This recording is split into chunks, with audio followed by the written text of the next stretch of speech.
Hello friends, नमस्ते। तो आप लोग को एक गाना सुनाने जा रही हूँ जो कि टमाटर बहुत महंगा हो गया है, तो क्या करूँ, परेशान हो चुकी हूँ महंगाई टमाटर खाने से। तो कुछ सोचना ही पड़ेगा, तो कुछ सोची हूँ, तो वही गाना मैं सुना दे रही हूँ आप लोग को। सुनिए कैसा लग रहा है।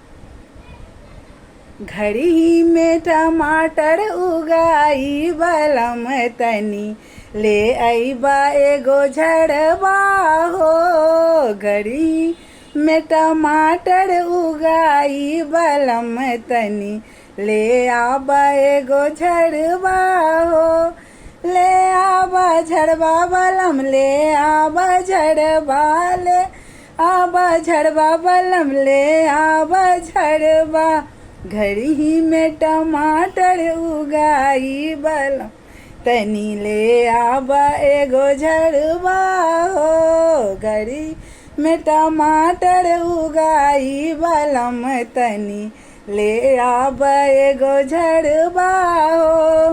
साग सब्जी के भाव आसमान छुबत है, साग सब्जी के भाव आसमान छुबते हैं। ले आबा गाजर का कड़िया बलम तनी ले आबा एगो झड़बा हो। ले आबा गाजर का कड़िया बलम तनी ले आबा एगो झड़बा हो। टमाटर के भाव बड़ा महंगा बलम तनी ले आबा एगो झड़बा हो।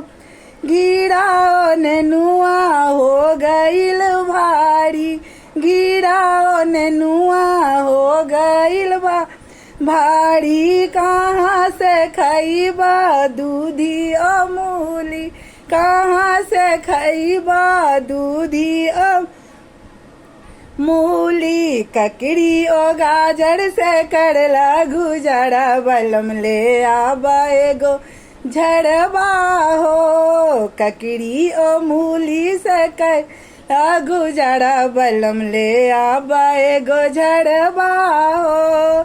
घड़ी में टमाटर उगाई बलम ले आबा एगो झड़बा हो। घड़ी में टमाटर उगाई बलम तनी ले आबा एगो झड़बा हो।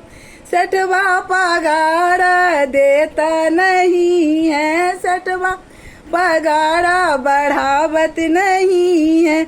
एसटी जीएसटी सरकार लगावत है, एसटी जीएसटी सरकार लगावत है। ले आ कहाँ से खाइबू टमाटर बलम तनी ले आबा एगो झड़बा हो।